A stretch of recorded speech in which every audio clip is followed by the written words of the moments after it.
कि मैं जो स्ट्रैटेजी बताने वाली हूँ आपके फुल मार्क्स आने से कोई भी आपको रोक नहीं सकता।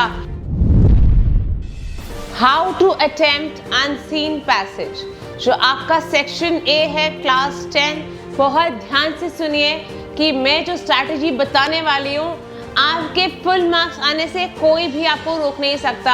हाँ, जरूर पहले बोलूंगी 1 या 2 मार्क्स जरूर ऐसे होंगे जहां पर आपको प्रैक्टिस जरूर करनी पड़ेगी और ज्यादा प्रैक्टिस करनी पड़ेगी। वो कौन सा पार्ट है, अब मैं वीडियो के एंड तक बने रहें, मैं आपको जरूर बताऊंगी।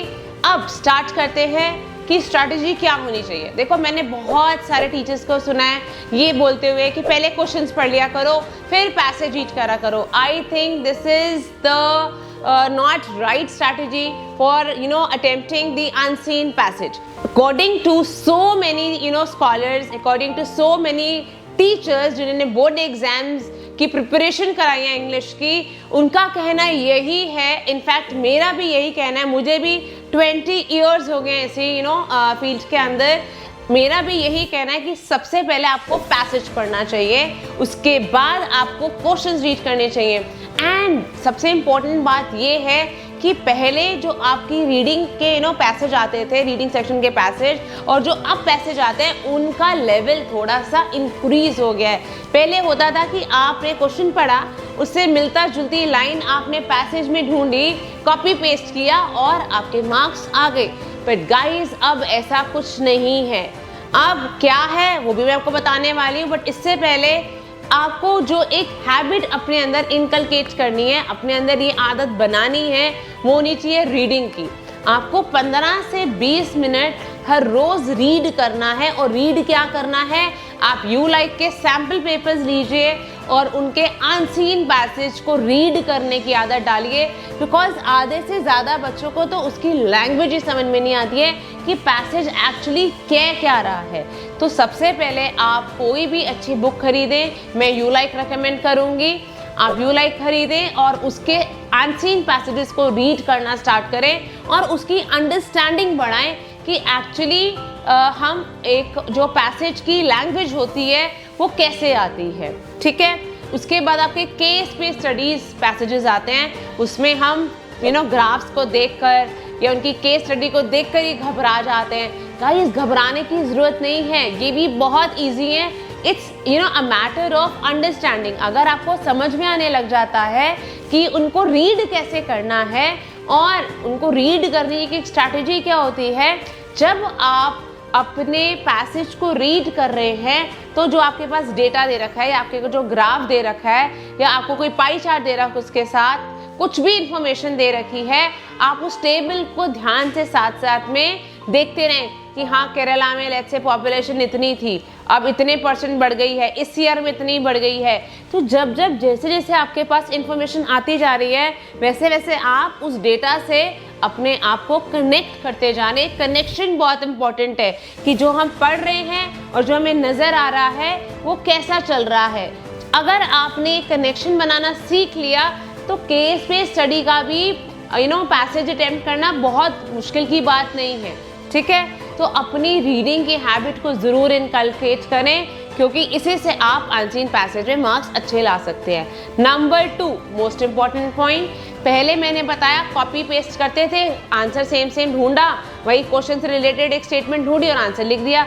फिर गाइज, अब आपके थीम बेस्ड क्वेश्चंस भी हैं और आपको एनालाइज करके भी आंसर्स लिखने पड़ते हैं। तो आपकी अगेन अंडरस्टैंडिंग स्ट्रांग होगी, तभी आप उसका सोचकर आंसर लिखेंगे या एनालाइज करके आंसर लिखेंगे।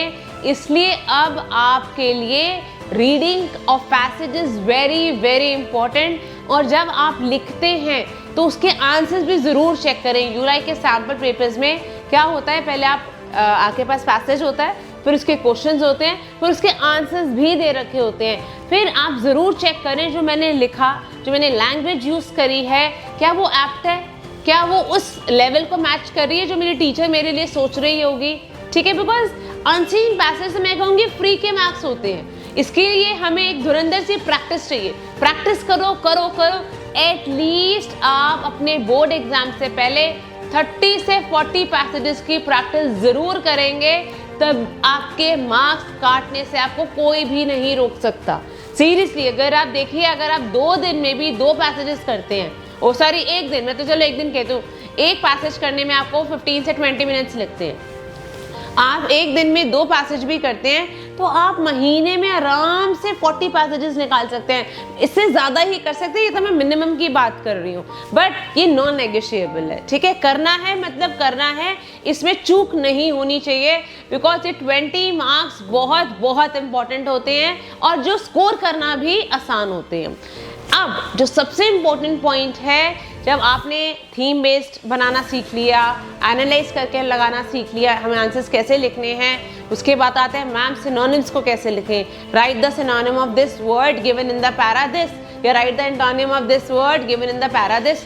यार अब देखो, अगर तो क्वेश्चन में जो आपको वर्ड दे रखा है, अगर आपको उसका मतलब पता है तो पैसेज में से ढूंढना थोड़ा सा आसान हो जाता है। तो आप क्या करेंगे, जब आप पैसेज रीड कर रहे होते हैं, ऐसे कुछ वर्ड्स जो आपको समझ में नहीं आ रहे हैं, या थोड़े से यूनिक लग रहे हैं, थोड़े से डिफरेंट लग रहे हैं, थोड़े से डिफिकल्ट लग रहे हैं, तो आप उनको क्या करेंगे, अंडरलाइन कर लेंगे, उनको हाईलाइट कर लेंगे और फिर कोशिश करें जो आपके पास वर्ड दे रखा है कुछ मतलब उसका उससे निकल रहा है, ठीक है। तो देखो, there are n number of words, even मेरे को भी पूरी नहीं आते हैं, आपको भी नहीं आते होंगे, जितनी मर्जी प्रैक्टिस कर लें, तो इसका सिर्फ एक और एक यही तरीका है। नंबर 1 प्रैक्टिस, नंबर 2 आप सिर्फ रिलेट कर सकते हैं उन चीज़ों से, ठीक है।